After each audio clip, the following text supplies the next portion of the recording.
గురు బ్రహ్మ, గురు విష్ణు, గురుదేవో మహేశ్వర, గురు సాక్షాత్ పరబ్రహ్మ, తస్మై శ్రీ గురవే నమః. ఈ మధ్య గురుగీతని నేను తెలుగులోకి అనువాదం చేస్తున్నాను.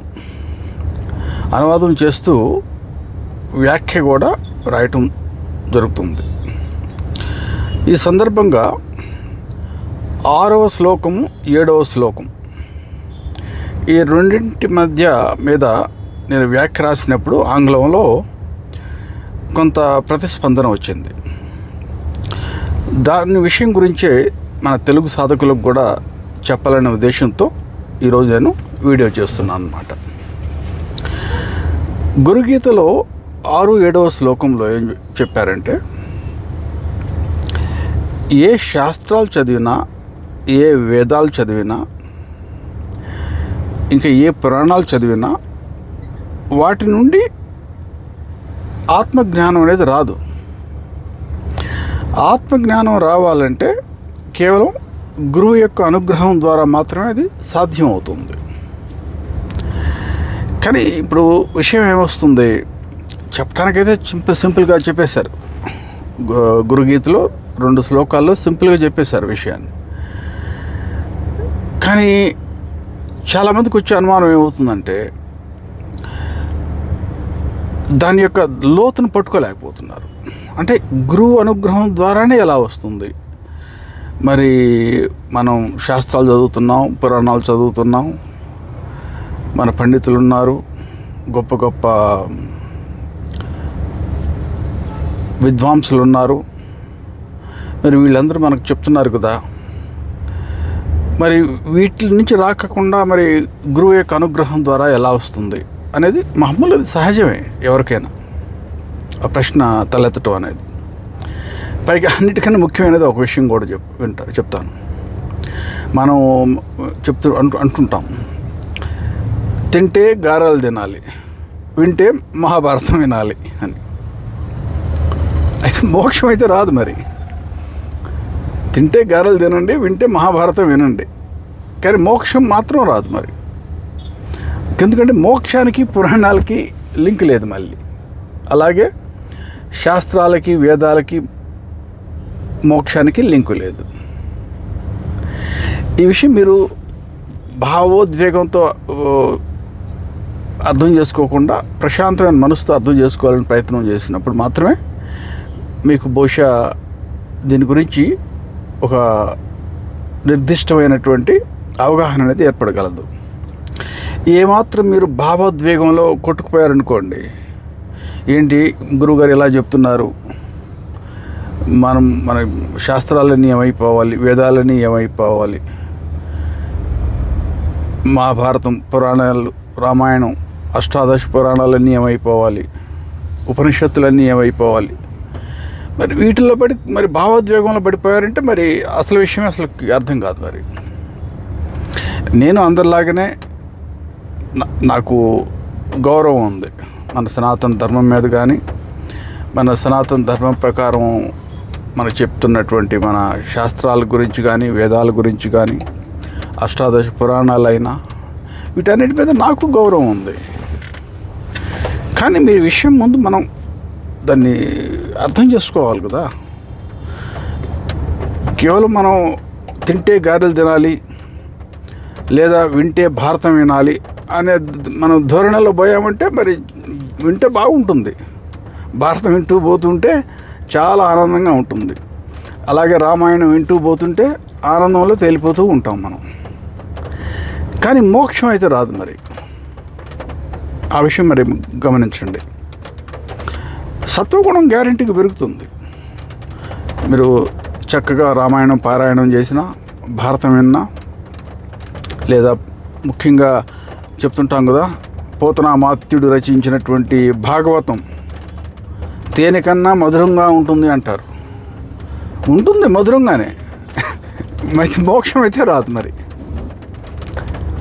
సత్వగుణం తప్పకుండా పెరుగుతుంది. సత్వగుణం పెరగటం వేరు, మోక్షం రావటం వేరు, గుర్తుపెట్టుకోండి. నేను ఒక శక్తిపాత గురువు అని. నా మాటలు మీకు కొంచెం కటువుగా వినిపించవచ్చు, ఎందుకంటే నేను విద్వాంసుని కాదు, నేనేం పండితుడిని కాదు, నేనేం పురాణాలు చెప్పే వ్యక్తిని కాదు, నేను శక్తిపాత గురువుని. కాబట్టి నేను ఇది అంతా నాది శస్త్రచికిత్స ధోరణిలో ఉంటుంది. మరి శక్తిపాతం అంటే తెలుసు కదా, కుండలిని శక్తిని జాగృతం చేయటం. కుండలిని శక్తి జాగృతం అయితే ఏమవుతుంది? కర్మ ప్రక్షాళనం జరుగుతుంది, అహం అణుగుతుంది, కొయ్యవేయబడుతుంది. మరి అహం కొయ్యవేయబడుతుంది, కర్మ ప్రక్షాళనం జరుగుతుంది. మరి కర్మ ప్రక్షాళనం అన్నప్పుడు పుణ్యం పాపం అన్నీ పోతాయి, కొట్టుకుపోతాయి. మరి చేదుగా ఉండొచ్చు, కొన్ని సందర్భాల్లో చేదుగా ఉండొచ్చు. కానీ ఏం చేస్తాం చెప్పండి? మరి నేను శక్తిపాత గురువుని అవటం చేత నేను ఈ విషయం గురించి నేను మీకు చెప్పగలను. కాబట్టి దయచేసి ఈ విషయం మీద ఈ అవగాహనతో వినండి. ఇది చెప్పదలుచుకుంది.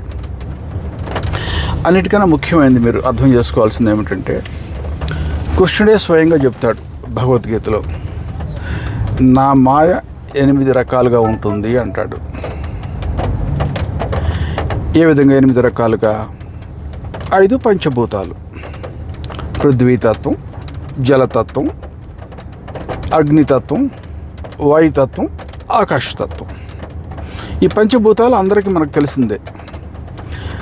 రక్త మాంసాలతో కూడినటువంటి మన శరీరం కూడా ఈ పంచభూతాలతోనే ఏర్పడింది.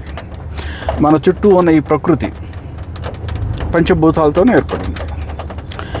ఈ పంచభూతాలు కాకుండా ఈ 5 ఇంకొక 3 ఉన్నాయి: మనసు, బుద్ధి, అహంకారం. 8 పూర్తయిపోయా. కృష్ణుడు చెప్పింది భగవద్గీతలో, నా మాయ 8 రకాలుగా ఉంటుందని చెప్పడంలో ఇదే అర్థం. అది అయితే మన మనసు అన్నప్పుడు కేవలం మనసు ఒక్కటే ఆలోచించుకోండి. మనసులో మరి నవరసాలకి సంబంధించిన భావోద్వేగాలు ఉత్పన్నమవుతూ ఉంటాయి. మరి నవరసాలకి క్రోధం, దయా స్వభావం, క్రూరత్వం ఇలాంటివి మీకు తెలిసే ఉంటుంది. శృంగార భావన, ఇలా నవరసాలకు సంబంధించినటువంటి భావోద్వేగాలు ఉత్పన్నం అవుతూనే ఉంటాయి. మరి ఈ మనసు అన్నప్పుడు ఇవన్నీ వచ్చేస్తాయి. మరి ఆ తర్వాత సంకల్పం వికల్పం చేసేది కూడా ఈ మనోమయ కోశంలోని, అంటే మనసులోనే చేస్తాం. ఇది కూడా అక్కడే వస్తుంది. మరి అంతేకాకుండా మనసు అన్నప్పుడు 5 జ్ఞానేంద్రియాలకి అది స్థానం, 5 కర్మేంద్రియాలకి అది స్థానం. అలాగే మనం ఇందాక చెప్పుకున్నామే పంచభూతాలని, ఆ పంచభూతాల యొక్క వాటి యొక్క సారాంశం అంటే తన్మాత్రలు అంటారు, వాటికి అది స్థానం. అంటే సెన్సర్ల లాగా అనమాట, మనసులోనే అన్నీ ఏర్పరిచి ఉంటాయి. ఆ తర్వాత మరి బుద్ధి అన్నప్పుడు బుద్ధి అనేది మనకు తెలిసిన విషయమే. 2 రకాలుగా ఆలోచిస్తుంటుంది. ఒకటి ఏమిటంటే విశ్లేషించటం, ఒకటైతే క్రియాత్మకంగా పనిచేయటం అనేది బుద్ధిలో ఉన్నటువంటి లక్షణం. అంటే బుద్ధి అంటే స్వయంగా సరస్వతీదేవి కదా, స్వయంగా వాగ్దేవి అయిపోయా. ఏ కళాకారుడికైనా సరే ఆ ప్రేరణ వచ్చేదంతా బుద్ధి నుంచే కదా. ఎంత గొప్ప శాస్త్రవేత్త అయినా, గణిత శాస్త్రజ్ఞుడైనా కూడా ఆ బుద్ధి నుంచే కదా మరి శక్తి అనేది వచ్చేది. సో బుద్ధి. ఇక అహంకారం, అది మీరు చెప్పక్కర్లేదు, మీకు తెలిసిన విషయం అది. సో పంచభూతాలు, మనసు, బుద్ధి, అహంకారం. మనం మనిషికి అనుభూతి చెందేటువంటి ఈ ప్రపంచమే, బాహ్య ప్రపంచం ఏదైతే ఉందో, ఈ 8 వాటి వల్లనే అనుభవం అవుతుంది. మరి మాయ పరిధిలోనే కదా అనుభవం అయ్యేది. మరి ఈ 8 కాకుండా ఇంకా మాయ అంటూ ఏమి లేదు. ఇక పంచభూతాలు 5, మనసు, బుద్ధి, అహంకారం. ఈ మనసు ఎప్పుడైతే చెప్పుకుంటున్నామో, ఈ మనసులో మరొకటి కూడా ఉంది. ఇక్కడ ఇందాక మనం చెప్పుకున్నాం కదా, నవరస భావోద్వేగాలు అనుభూతి చెందుతామని. అలాగే బాహ్య జగత్తుని అనుభవింపజేయించేటప్పుడు ఈ మనస్సులోనే మనం మరొక 8 రకాలుగా కూడా అనుభూతి చెందుతాం. అంటే మనస్సు అంటే స్వయంగా లక్ష్మీదేవే. లక్ష్మీదేవి 8 రూపాలలో మనం అష్టలక్ష్మి అని పూజిస్తుంటాం కదా. ధైర్యలక్ష్మి, ధాన్యలక్ష్మి, ఈ విధంగా. సో మరి కొండంత బలం ఉంటుంది. గజలక్ష్మి కృప కలిగిన దానివల్ల కొండంత బలం ఉంటుంది. కానీ మరి ధైర్యలక్ష్మి కృప లేదు. మరి ఎలుకను చూసినా భయపడిపోతాడు, పిల్లిని చూసినా భయపడిపోతాడు. సో అష్టలక్ష్మిల యొక్క కృప ఉంటేనే కదా మరి మనకి జగత్తు అనుభవం చెందేది. మనం ధనలక్ష్మి కృప ఉన్నప్పుడు బాగా డబ్బు వస్తుంది, కరెక్టే. కానీ ధాన్యలక్ష్మి కృప లేనప్పుడు భోజనం చేసి మంచి భోజనం చేసే యోగం ఉండదు, ఎందుకంటే అనారోగ్యంతో ఉంటాం. కాబట్టి అష్టలక్ష్ముల కృప అనేది అవసరం ఇక్కడ, అది గమనించండి మీరు. కాబట్టి మనం ఈ మాయ అనే పరిధిలో మనం మాట్లాడుకున్నప్పుడు పంచభూతాలు, మనసు, బుద్ధి, అహంకారం. మరి ఇప్పుడు చెప్పండి, మనం చదువుకునే శాస్త్రాలు కానీ, వేదాలు కానీ, ఉపనిషత్తులు కానీ, పురాణాలు కానీ, ఇవన్నీ కూడా బుద్ధిలో భాగమే కదా. మరి ముందు ఇది ఒప్పుకోండి, బుద్ధి అనేది బుద్ధిలో భాగమే కదా. కృష్ణుడు చెప్పినప్పుడు ఈ బుద్ధి కూడా మాయ యొక్క అంతర్గతం అయినప్పుడు, మరి ఈ వేదాలు, పురాణాలు, ఉపనిషత్తులు ఇవన్నీ కూడా మాయ యొక్క అంతర్గతమే కదా. ముందు ఇది తేల్చండి ఈ విషయం ముందు. ఇప్పుడు అసలు విషయానికి వస్తాను. ఇప్పుడు ఇదే విషయాన్ని ఇంకొక వైపు నుంచి మళ్ళీ నరుక్కుంటూ వస్తాను. ఇప్పుడు అదేమిటంటే శైవ సిద్ధాంతం ప్రకారం, శైవ సిద్ధాంతం, దాన్ని కాశ్మీర్ శైవ సిద్ధాంతం అంటారు. మనం సనాతన ధర్మంలో మనం పాటించేది 3 సిద్ధాంతాలు. ఒకటి శైవ సిద్ధాంతం, రెండోది వైష్ణవ సిద్ధాంతం లేదా శాక్త సిద్ధాంతం, అవునా? ఇప్పుడు శైవ సిద్ధాంతం ప్రకారం 36 తత్వాలతోటి ఈ సృష్టి రచన అనేది జరిగింది. 36 తత్వాలతోటి. ఇప్పుడు మొదటి 11 తత్వాలు కొంచెం పక్కన పెట్టేద్దాం ప్రస్తుతానికి. ఆ నెక్స్ట్ 25 తత్వాలు ఉన్నాయి కదా, వాటిని గురించి మనం మాట్లాడుకుందాం. ఈ 25 తత్వాల ప్రకారం చూస్తే దాన్ని సాంఖ్యశాస్త్రం అంటారు. ఇది కూడా కృష్ణుడు చెప్పిందే భగవద్గీతలో, నేను చెప్తుంది ఏం కాదు. ఇక్కడ శైవ సిద్ధాంతం ప్రకారం ఉంది 36 తత్వాలు. మన తెలిసిందే కదా వేదాంత పరంగా ఈ 36 తత్వాల గురించి చెప్తారు. మరి ఈ సృష్టి రచన అంతా 36 తత్వాల ద్వారా మొదలైందని చెప్తాం మనం. ఎక్కడి నుంచి మొదలవుతుంది? శివతత్వం నుంచి మొదలవుతుంది. శివతత్వం, శక్తితత్వం, సదాశివతత్వం, ఈశ్వరతత్వం, శుద్ధ విద్యాతత్వం, మాయాతత్వం, 6 అయినయా. ఆ తర్వాత 5 కంచుకాలు, 5, 6, 5, 11. ఈ 11 తత్వాల తర్వాత పురుషతత్వం, మాయాతత్వం మొదలవుతుంది. పురుషతత్వం, మాయాతత్వం. పురుషుడు ఇప్పుడు బంధింపబడ్డాడు, బాగా బంధింపబడ్డాడు, కంచుకాల మధ్య బంధింపబడ్డాడు. ఇప్పుడు అంటే శివుడు కిందకి దిగి వస్తున్నాడు అనమాట, మానవుడిగా రూపధారణ చేయడానికి. ఎప్పుడైతే ఈ 11 తత్వాలు అయిపోయాయో, ఇప్పుడు శివుడు పురుషతత్వంతో బంధింపబడ్డాడు. పురుషతత్వంలో ఆయన ఎదురుగా ప్రకృతి తత్వం ఉంది, అంటే పార్వతీదేవి స్వయంగా. సో పురుషతత్వం, ప్రకృతి తత్వం. ఈ పురుషతత్వం, ప్రకృతి తత్వం ఎక్కడైతే ఉందో 11, 2, 13 అయిపోయాయి.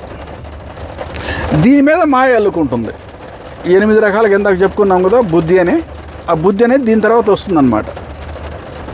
అంటే మానవుని యొక్క బుద్ధి అనేది పురుషతత్వాన్ని, ప్రకృతి తత్వాన్ని అల్లుకొని ఉంటుంది. ఇప్పుడు ఈ విధంగా మరి శివతత్వం నుంచి మాయలో ఇరుక్కున్నాడు కదా శివుడే కదా మరి మాయలో ఇరుక్కుంది. అందరిలో ఉండేది శివుడే. మానవుడు వేరు కాదు, శివుడు వేరు కాదు కదా. ఆ శివుడే ఇప్పుడు మానవుడిగా ఇరుక్కున్నాడు. ఇంతవరకు బాగానే ఉంది. అయితే ఇక్కడ మరొక ప్రక్రియ కూడా జరుగుతుందన్నమాట. అదేమిటంటే మనం చెప్పుకుంటున్నామే ఈ సృష్టి రచన అంతా ఓంకారం నుంచి వచ్చిందనేది. ఇప్పుడు ఆ ఓంకారం గురించి కూడా మాట్లాడుకోవాలి. మరి ఇందాక మనం 36 తత్వాలు చెప్పుకున్నప్పుడు ఈ 36 తత్వాల ద్వారా సృష్టి రచన జరిగినప్పుడు ఓంకారం కూడా 4 దశల్లో వ్యక్తమవుతుందన్నమాట. పర, పశ్యంతి, మధ్యమ, వైఖరి. మళ్ళీ చెప్తాను, పర, పశ్యంతి, మధ్యమ, వైఖరి.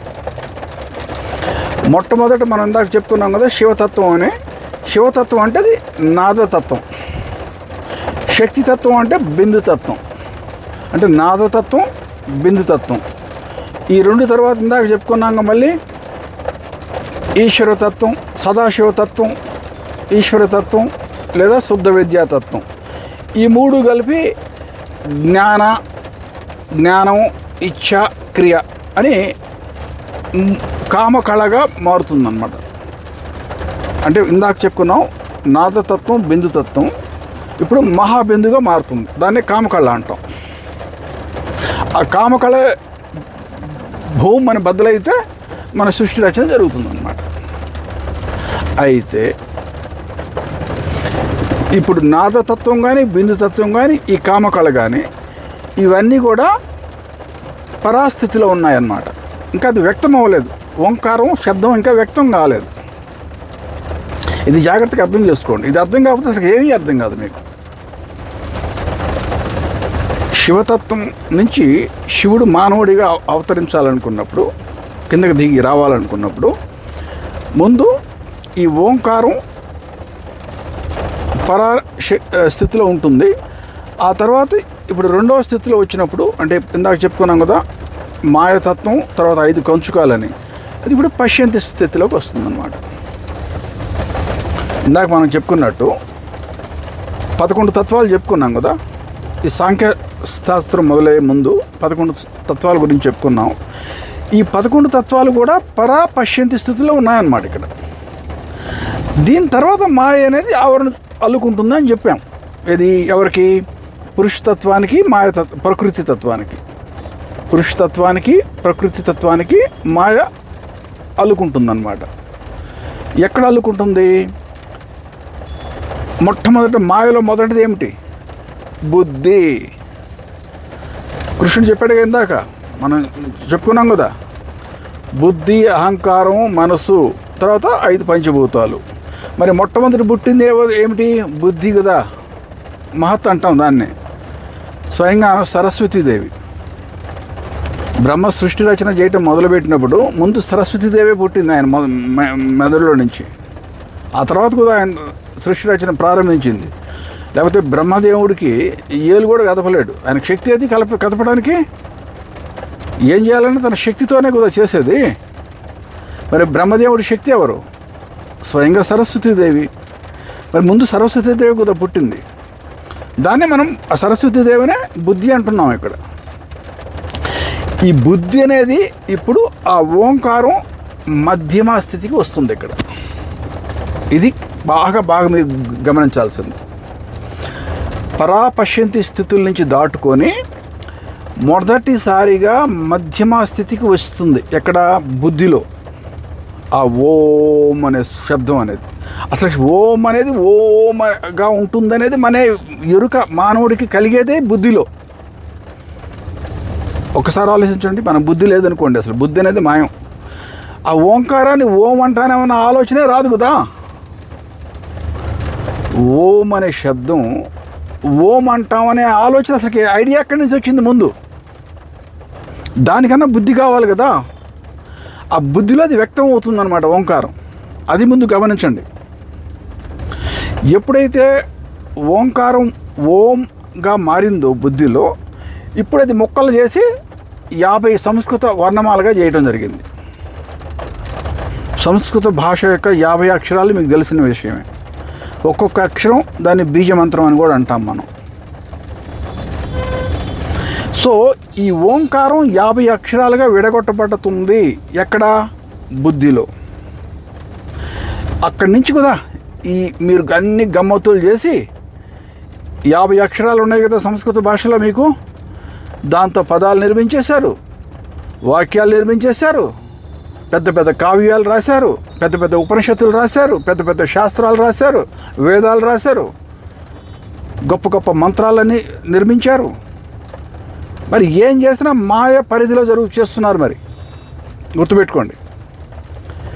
ఇందాక చెప్పిన విషయం మళ్ళీ మర్చిపోవద్దు. కృష్ణుడు చెప్పినట్టు మాయ 8 రకాలుగా ఉంటుందన్నాం.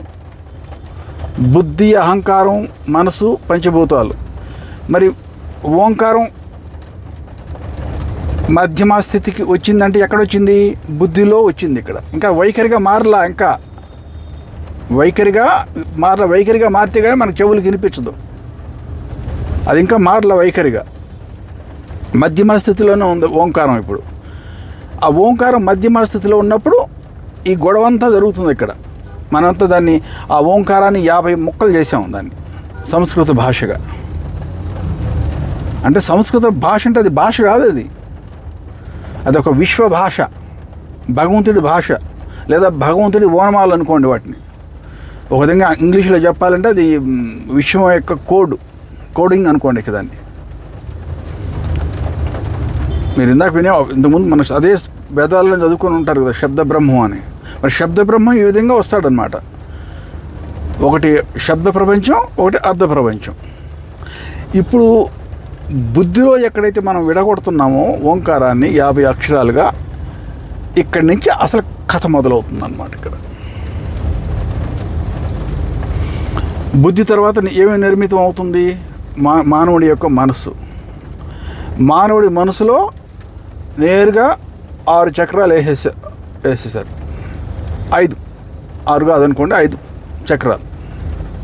మనసులో 5 చక్రాలు: మూలాధారం, స్వాధిష్టానం, మణిపూర చక్రం, అనాహత చక్రం, విశుద్ధం. ఈ 5 చక్రాల్లో ఈ 50 అక్షరాలు కొన్ని పనిచేశారు. 6వ చక్రం ఆగ్ని చక్రంలో బుద్ధికి సంబంధించిన 2 అక్షరాలు వేసేశారు. అక్కడ మొత్తం 50 అక్షరాలు. మొదటి 5 చక్రాల్లో మనసుకు సంబంధించిన చక్రాలన్నీ పంచారు. 6వ చక్రంలో మేధస్సుకు సంబంధించినటువంటి 2 అక్షరాలను వర్ణమాల పెంచారు. మొత్తం 50 అక్షరాలు, సంస్కృత భాష యొక్క 50 అక్షరాలు 6 చక్రాల్లో వేసేసారు ఇక్కడ. దీనివల్ల మనకి ఈ అర్ధ ప్రపంచం అనేది స్ఫురణకు వస్తుంది. ఈ శబ్ద ప్రపంచం లేకపోతే అర్ధ ప్రపంచం అనేది స్ఫురణకే రాదు. అది గమనించండి ముందు. కాబట్టి ఇప్పుడు సహస్రారానికి వచ్చినప్పుడు ఏమవుతుంది? ఈ 50 అక్షరాలు 20 సార్లు గుణింపబడతాయి. 50 సార్లు గుణింపబడటం చేత మనకి 1000 అక్షరాలుగా మనం చెప్పుకుంటుంటాం. సహస్రార పద్మం అంటాం కదా.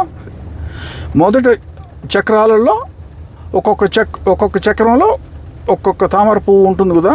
ఆ ఒక్కొక్క పువ్వు రేకు మీద ఒక్కొక్క సంస్కృత భాష యొక్క బీజ మంత్రం పంచుతున్నాం, అక్కడ విడగొడుతున్నాం. అంటే ఇక్కడ కథ అంతా ఇక్కడి నుంచి మొదలవుతుందన్నమాట. మనం అర్థం చేసుకునే శబ్ద ప్రపంచం, అర్ధ ప్రపంచం అనేది. దీన్ని బట్టి ఇప్పుడు ఏమవుతుంది చెప్పండి? మన సంస్కృత భాష మొదలవుతుందే బుద్ధిలో. అంటే మనసు కన్నా లోపల. అక్కడి నుంచి కదా మనం ఈ రాసుకున్నాం పురాణాలు, వేదాలు, ఉపనిషత్తులు, శాస్త్రాలన్నీ. మరి ఇవన్నీ మాయ అంతర్గతం అయ్యాయి కదా. మన బుద్ధే మన మాయ యొక్క అంతర్గతం అయినప్పుడు, అంటే మనవుని యొక్క బుద్ధి మాయలో భాగం అయినప్పుడు, ఆ మాయతోనే నిర్మించినటువంటి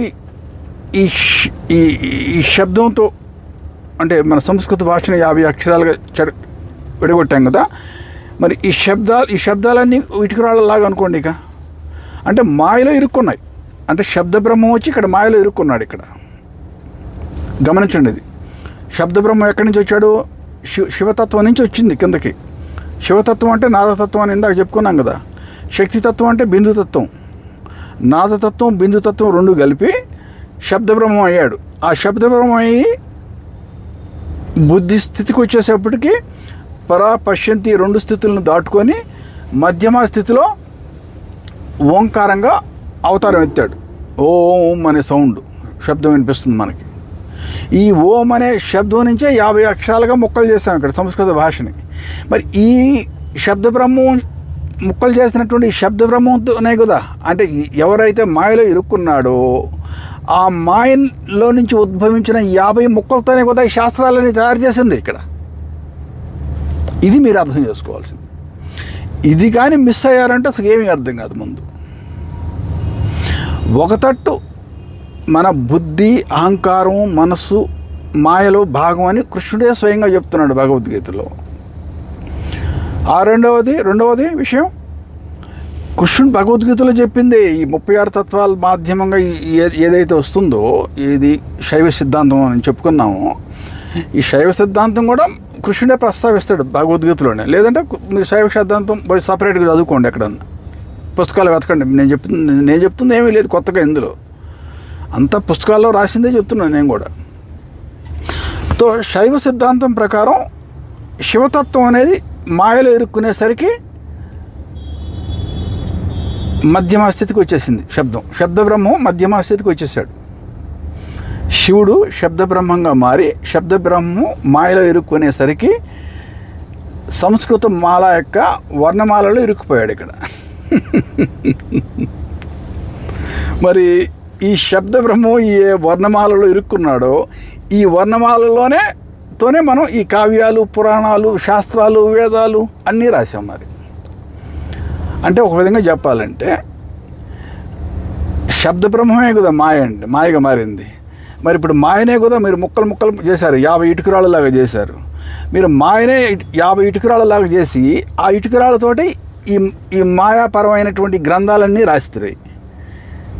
మరి ఇప్పుడు చెప్పండి, ఇవన్నీ మాయలో అంతర్గతమే అయ్యాయి కదా. మరి ఆత్మజ్ఞానం ఎక్కడి నుంచి వస్తుందండి ఇప్పుడు చెప్పండి?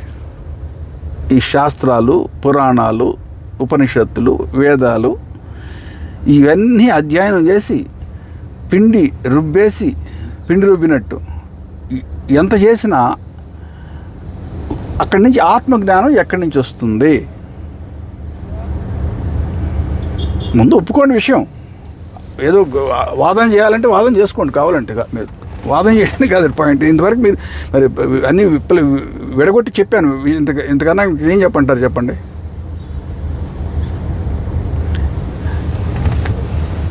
మరి ఆత్మజ్ఞానం రావాలంటే ఈ బుద్ధి అనేది కోశం, దీన్ని విజ్ఞానమయ కోశం అంటాం. అహం అణిగిపోయి విజ్ఞానమయ కోశం దాటినప్పుడు ఇందాక చెప్పుకున్నాగా సాంఖ్యశాస్త్రం ప్రకారం 25 తత్వాలు ఉన్నాయని అక్కడ కూర్చొని ఉన్నాడు. పురుషతత్వం, ప్రకృతి తత్వం కూర్చొని ఉన్నాయి 2. జీవాత్మ పురుషతత్వం, ప్రకృతి తత్వం రూపంలో కూర్చొని ఉంది. ఎక్కడ?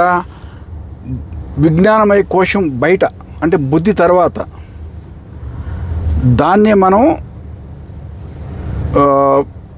ఒక విధంగా చెప్పాలంటే కారణ శరీరం అని కూడా అంటాం తెలుగులో. ఈ రక్త మాంసాలతో ఉన్నది స్థూల శరీరం. ఈ రక్త మాంసాలు ఉన్న స్థూల శరీరం వదిలేస్తే సూక్ష్మ శరీరం. సూక్ష్మ శరీరంలో ప్రాణమయ కోశం, మనసు, బుద్ధి ఇవి 3 వదిలేసామనుకోండి, లాస్ట్లో ఆఖరిలో మిగిలేదాన్ని కారణ శరీరం అంటాం. అంటే బుద్ధిని దాటిపోవాలి అప్పటికే. కారణ శరీరంలో కేవలం ఆనందం ఉంటుంది. ఇక్కడ సచ్చిదానంద స్వరూపం అంటుంటాం కదా, కానీ దాంట్లో అదే వేసుకోండి, భాగం అనుకోండి కారణ శరీరం. ఎందుకంటే కారణ శరీరం అప్పటికే మోక్షమే రావటం, అప్పటికీ కూడా అది అంటే దాని గురించి ఇప్పుడు మనం మాట్లాడుకోవటం లేదు, ఎందుకంటే వీడియో మరి పొడుగైపోతుంది కాబట్టి. కానీ కారణ శరీరం కూర్చొని ఉంది ఎక్కడ? బుద్ధి తర్వాత, బుద్ధి యొక్క బయట. ఆ కారణ శరీరానికి అనుభూతి, ఆ కారణ శరీర అనుభూతి చెందుతుందన్నమాట తన యొక్క సచ్చిదానంద స్వరూపాన్ని. అంటే బుద్ధి బయట నుంచి వస్తుంది అది, ఆ జ్ఞానం అనేది. బుద్ధిలో ఈ సంస్కృత గ్రంథాలు ఇవన్నీ మనం నేర్చుకొని వీటి కలగపలగం చేస్తున్నాం కదా, వీటన్నిటి వల్ల మన కర్మలే కూర్చున్నాయి అక్కడ. ఆ కర్మలన్నీ అడ్డం పడుతున్నాయి అక్కడ. దానివల్ల మనసు అంతా అల్లకల్లోలంగా తయారై ఉండే. మనసు అనేది మనం ఒక సరస్సు అనుకుంటే సరస్సు యొక్క పై భాగాన్ని మనసు అంటాం, సరస్సు యొక్క కింద భాగాన్ని బుద్ధి అహంకారం అంటాం. ఆ బుద్ధి అహంకారం ఎక్కడైతే ఉన్నాయో అక్కడే మన కర్మలన్నీ కూర్చొని ఉన్నాయి ఇక్కడ. మరి ఇందాక మీరు చదువుకొని ఉన్నారుగా, రామాయణం చదివితే పారాయణం చేస్తే మహాభారతం వింటే జీవితాంతం గుళ్ళు గోపురాలు కీర్తనలు భజనలు తీర్థయాత్రలు మీరు ఏం చేయాలో అన్నీ చేసి కూర్చున్నారు. సత్వగుణం బిర్రుగా మూట కట్టుకొని ఉన్నారు. మరి మరి అనుభవించాలి కదా ప్రారంభం. మంచి భవిష్యత్తు అనుభవిస్తారు, ఎందుకంటే మంచి పుణ్యం మూట కట్టుకొని ఉన్నారు కదా, దాన ధర్మాలు చేశారు, మంచి కర్మలు మూట కట్టుకొని ఉన్నారు కాబట్టి మంచిదే జీవితం అనుభవిస్తారు. కానీ మోక్షం రాదు. మోక్షం మర్చిపోండి, ఎందుకంటే మోక్షానికిను సత్వగుణానికి సంబంధమే లేదు అసలు ఇక్కడ. సో ఈ కర్మలన్నీ అడ్డం పడుతున్నాయి. దీనివల్ల ఏమవుతుంది, మనసు అల్లకల్లోలంగా తయారై ఉంది. మరి మనసు కింద బుద్ధి అహంకారం ఉండే, ఆ బుద్ధి అహంకారం బయట పురుషతత్వం మాయతత్వం ఉన్న ప్రకృతి తత్వం అని చెప్పుకున్నాం ఇందాక. పురుషతత్వం ప్రకృతి తత్వం, కారణ శరీరం అంటాం దాన్ని. ఆ కారణ శరీరానికి ఎప్పుడైతే ఈ కర్మ ఉండదో అప్పుడు కానీ దీనికి అర్థం కాదు తాను ఎవరు అనేది. మనసులో భావోద్వేగాలు లేస్తున్నాయి అనుకోండి కెరటాలలాగా, ఈ కారణ శరీరానికి తాను ఎవరు అనేది అర్థం కాదు ఇక్కడ. ఎప్పుడైతే ఈ భావోద్వేగాలు లేకుండా ఉంటాయో మనసు ప్రశాంతంగా ఉంటుందో అప్పుడు అది అర్థంలాగా పనిచేస్తుంది. ఈ కారణ శరీరానికి తాను ఎవరు అనేది అవగతం అవుతుంది, అంటే ప్రతిబింబిస్తుంది అనమాట. దానికి మన శరీరం లోపల ఉంది కదా మరి కారణ శరీరం అంటే, దాన్ని సచ్చిదానంద స్వరూపం అంటారు. సత్ చిత్ ఆనంద.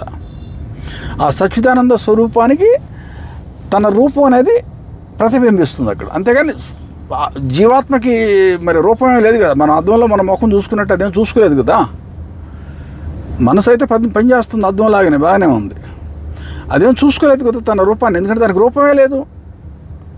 మరి దానికి రూపం లేనప్పుడు మరి దానికి ఏం అవగతం అవుతుంది, తన సచ్చిదానంద స్వరూపం అవగతం అవుతుంది అక్కడ.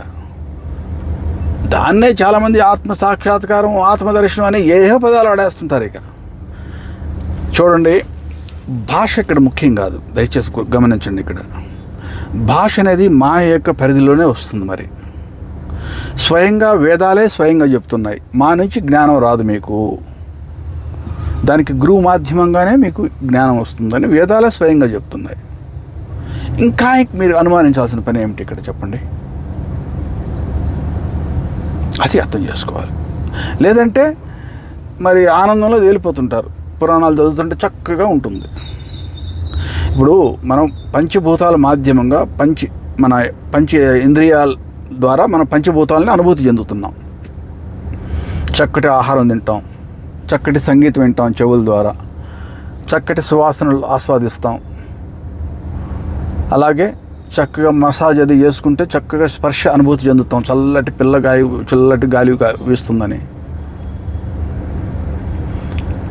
అదేవిధంగా మనసులో ఉన్న భావోద్వేగాలు, వాటికి సంబంధించిన కిక్ వేరు, ఆనందం. ఎవరికన్నా మీరు దాన ధర్మం చేసామనుకోండి, అబ్బో మీరు పెద్ద దయాస్వభావులుగా మీకులో కిక్ వచ్చేస్తుంది అనమాట. అక్కడ అది జరుగుతుంది ఏం లేదు, అక్కడ భావోద్వేగం కెరటం పైకి లేస్తుంది అక్కడ మనసులో. అంతకుమించి ఏం వాడు జరగటం లేదు. మీకు దానివల్ల ఏ మోక్షం రావటం లేదు అక్కడ, మీరు దాన ధర్మాలు చేసిన దానివల్ల. కాకపోతే సత్వగుణం అయితే పెరుగుతుంది. అలాగే క్రూర స్వభావంతో ఎవరినో మర్డర్ చేసేస్తారు, అక్కడ మీకేం మోక్షం రాకుండా ఏం పోవద్దు అక్కడ కూడా. కాకపోతే ఏంటంటే తమో గుణం పెరుగుతుంది అక్కడ, జరిగేదంతే. అక్కడ దాన ధర్మాలు చేస్తే ఎవరికైనా సహాయం చేసినప్పుడు అంటుంటాం కదా, మానవ సేవ మాధవ సేవ అని. అది చేసినప్పుడు సత్వగుణం పెరుగుతుంది బాగా, అంతవరకు బాగానే ఉంది, మోక్షం అయితే రాదు. అలాగే తమో గుణానికి చెందించిన ఏదైనా పనులు చేశారనుకోండి, మర్డర్ చేయటం, ఎలాంటిది ఏమైనా హత్య చేయటం, దానివల్ల మీకు తమో గుణం పెరుగుతుంది, అంతవరకే జరిగేది అక్కడ. అదేవిధంగా ఇప్పుడు బుద్ధి లెవెల్కి వెళ్ళిపోండి. బుద్ధిలో రామాయణం వింటే బ్రహ్మాండంగా ఉంటుంది, భారతం వింటే ఇంకా బాగుంటుంది, గారెలు తిన్నట్టే ఉంటుంది. అందుకే ఇందాక చెప్పుకున్నాగా, తింటే గారెలు తినాలి, లేకపోతే వింటే భారతం వినాలని. అలాగే ఉంటుంది మరి. అయితే మోక్షం అయితే రాదు. ఇది చెప్పదలుచుకుంది. గురుగీతలో ముఖ్యంగా 6వ శ్లోకం 7వ శ్లోకం ఇవి చెప్తుందన్నమాట. 2 శ్లోకాలు గురుగీతలో స్పష్టంగా క్లియర్గా చెప్తున్నాయి. మీకు ఏ జ్ఞానం రావాలన్నా గురువు మాధ్యమంగానే రావాల్సి ఉంది.